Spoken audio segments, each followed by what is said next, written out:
ಜಾಹೀರಾತಿಗಾಗಿ ಸಂಪರ್ಕಿಸಿ 9739333341 9035989444. ನಮಸ್ಕಾರ, ಜೊತೆಯಲ್ಲಿ ನ್ಯೂಸ್ಗೆ ಸ್ವಾಗತ. ಮಂಡ್ಯದಲ್ಲಿ ಮಾಧ್ಯಮಗಳೊಂದಿಗೆ ಮಾತನಾಡಿದ ಕೇಂದ್ರ ಸಚಿವ ಹಾಗೂ ಜೆಡಿಎಸ್ ನಾಯಕ ಎಚ್.ಡಿ. ಕುಮಾರಸ್ವಾಮಿ, ಮಾಜಿ ಪ್ರಧಾನಿ ಎಚ್.ಡಿ. ದೇವೇಗೌಡರ ರಾಜ್ಯಸಭಾ ನಾಮನಿರ್ದೇಶನ ವಿಚಾರದಲ್ಲಿ ಕಾಂಗ್ರೆಸ್ ಪಕ್ಷ ರಾಜಕೀಯ ಲಾಭ ಪಡೆಯಲು ಯತ್ನಿಸುತ್ತಿದೆ ಎಂದು ಆರೋಪಿಸಿದ್ದಾರೆ. ಬಿಜೆಪಿ ಜೆಡಿಎಸ್ ಮೈತ್ರಿಕೂಟದಲ್ಲಿ ಬಿರುಕು ಮೂಡಿಸುವ ಉದ್ದೇಶದಿಂದ ಸುಳ್ಳು ಸಹಾನುಭೂತಿ ಸೃಷ್ಟಿಸಲಾಗುತ್ತಿದೆ ಎಂದು ಕಾಂಗ್ರೆಸ್ ವಿರುದ್ಧ ವಾಗ್ದಾಳಿ ನಡೆಸಿದರು. ಅವರು ಅಧಿಕಾರಕ್ಕೋಸ್ಕರವಾಗಿ ಇನ್ನೊಬ್ಬರ ಮನೆ ಮುಂದೆ ಹೋದವರಲ್ಲ. ಸ್ವಾಭಿಮಾನಕ್ಕೆ ಧಕ್ಕೆ ಆದ್ರೆ ಒಂದು ನಿಮಿಷ ಇಲ್ಲಿರಲ್ಲ ಅಂತ ಬಂದಂತವ್ರು. ಒಂದು ನಿಮಿಷ ಕಾಂಗ್ರೆಸ್ಗೆ ಇನ್ನೊಂದು ಕ್ಯಾಂಡಿಡೇಟ್ ಆಗ ನಂಬರ್ ಎಲ್ಲಿತ್ತವತ್ತು. ಅಯ್ಯೋ ರಾಮ, ಈಗ ಒಕ್ಕಲಿಗರು ಮುಖ್ಯಮಂತ್ರಿನ ಇದ್ದಾಗ ರಾಜ್ಯಸಭಾ ತಗೊಂಡು ಏನು ಮಾಡ್ತೀರಿ?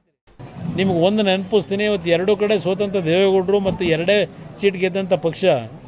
ಆ ಸಂದರ್ಭದಲ್ಲಿ ಇಲ್ಲಿ ಬಹುಶಃ ನಮ್ಮ ಜೊತೆಲಿ ಇಲ್ಲ, ನಮ್ಮ ಯಾರಪ್ಪ ನಮ್ಮ ಲೀಡ್ರ್ ಇದ್ನಲ್ಲ, ಅಲ್ಲ ನಾನು ಬಂದಲ್ಲ ಮೈಸೂರು ಆಫೀಸಿಂದ ದುಡ್ಡು ತಗೊಂಬಂದಲ್ಲಪ್ಪ ಲಾರಿ ಕೊಡೋಕ್ಕೆ ಬಸ್ಗಳಿಗೆ, ಶಿವಾನಂದ್ ನಮ್ಮ ಬುದ್ನೂರು, ಅವರ ಮನೆಯಲ್ಲಿ ದೇವೇಗೌಡರು ಒಂದು ಮೀಟಿಂಗ್ ಕರೆದು ಅವತ್ತಿನ ಒಂದು ಸಂದರ್ಭದಲ್ಲಿ ನಮ್ಮ ಜನಕ್ಕೆ ಆಗ್ತಿರ್ತಕ್ಕಂಥ ಅನ್ಯಾಯಕ್ಕೆ ಅವ್ರು ಏನು ಯಾವುದೇ ಜನ ಸೋಲಿಸಿದ್ರು ಜನಗಳ ಪರವಾಗಿ ಧ್ವನಿ ಎತ್ತಿದ್ರು. ಮೈಸೂರಿನಲ್ಲಿ ಮೈದಾನದಲ್ಲಿ ಮಹಾರಾಜ ಮೈದಾನದಲ್ಲಿ 2 ಲಕ್ಷ ಜನ ಸೇರಿಸಿ ಒಂದು ಸಭೆ ಆಯಿತು.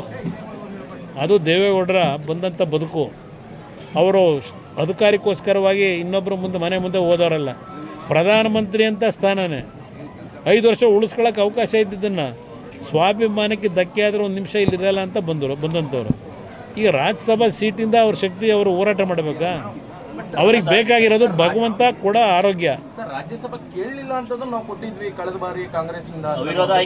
ಯಾರು ಕೊಟ್ಟಿದ್ರು? ಎಲ್ಲಿ ಕೊಟ್ಟಿದ್ರು? ಒಂದು ನಿಮಿಷ ಕಾಂಗ್ರೆಸ್ಗೆ ಇನ್ನೊಂದು ಕ್ಯಾಂಡಿಡೇಟ್ ಆಗ ನಂಬರ್ ಎಲ್ಲಿತ್ತವತ್ತು? ಅವತ್ತಿನ ದಿನ ನಮ್ಮ ಸರ್ಕಾರ ಹೋಗಿತ್ತು, ದೇವೇಗೌಡರನ್ನು ಸೋಲಿಸಿದ್ರು 19ರಲ್ಲಿ ತುಮಕೂರಿನಲ್ಲಿ ನಿಲ್ಲಿಸಿ. ಆ ಸಂದರ್ಭದಲ್ಲಿ 4 ರಾಜ್ಯಸಭಾ ಸ್ಥಾನಕ್ಕೇನು ಚುನಾವಣೆ ಆಯಿತು. ಅವತ್ತು ಬಿ ಜೆ ಪಿನಲ್ಲೂ ಇನ್ನೊಂದು ಅಭ್ಯರ್ಥಿಗೆ ನಂಬರ್ ಇರಲಿಲ್ಲ, ಕಾಂಗ್ರೆಸ್ನಲ್ಲೂ ನಂಬರ್ ಇರಲಿಲ್ಲ. ಅಲ್ಲಿ ಇನ್ನೊಬ್ಬ ಅಭ್ಯರ್ಥಿ ನಿಲ್ಲ ಪ್ರಶ್ನೆನೇ ಇರಲಿಲ್ಲ. ಇದೇ ಯಡಿಯೂರಪ್ಪನವರು ಅವ್ರ ಮುಖ್ಯಮಂತ್ರಿ ಏನಾಗಿದ್ದರು, ನಾನು ಅಧಿಕಾರ ಹೇಳಿದು, ಅವರೇ ಫೋನ್ ಮಾಡಿ ನನಗೆ ಹೇಳಿದ್ರು, ನೋಡಿ ನಾವು ಅಭ್ಯರ್ಥಿ ಆಗ್ತಾ ಇಲ್ಲ ಬಿ ಜೆ ಪಿಯಿಂದ, ದೊಡ್ಡವ್ರಿಗೆ ಈ ಥರ ಏನಾಗಿದೆ ತುಮಕೂರಿನಲ್ಲಿ, ಅವ್ರು ರಾಜ್ಯಸಭಾದಲ್ಲಿ ಇದ್ದರೂ ಒಳ್ಳೆಯದು ಅಂತ ಹೇಳಿ ನಾವು ಅಭ್ಯರ್ಥಿ ಆಗ್ತಿಲ್ಲ, ನೀವು ಚುನಾವಣೆ ನಿಲ್ಲಿಸ್ಕೊಳ್ಳಿ ಅಂತಕ್ಕಂಥದ್ದನ್ನು ಅವರೂ ಹೇಳಿದ್ರು. ದೇವೇಗೌಡರಾಗ ಒಪ್ಪಿರಲಿಲ್ಲ. ನಾನೇ ದೇವೇಗೌಡರಿಗೆ ಬಲವಂತವಾಗಿ ನೀವು ಅಲ್ಲಿರಬೇಕು ಅಂತ ಹೇಳಿ ಅವತ್ತಿನ ಪರಿಸ್ಥಿತಿನಲ್ಲಿ ಅವ್ರಿಗೇನು ಅವಕಾಶ ಇತ್ತು, ಆ ಅವಕಾಶ ಅವತ್ತು ಬಂದಿದೆಯೇ ಹೊರತು ಇವ್ರು ಬೆಂಬಲ ಕೊಟ್ಟು ಬಂದಂಥದ್ದಲ್ಲ. ಅದು ಯಾವ ಥರ?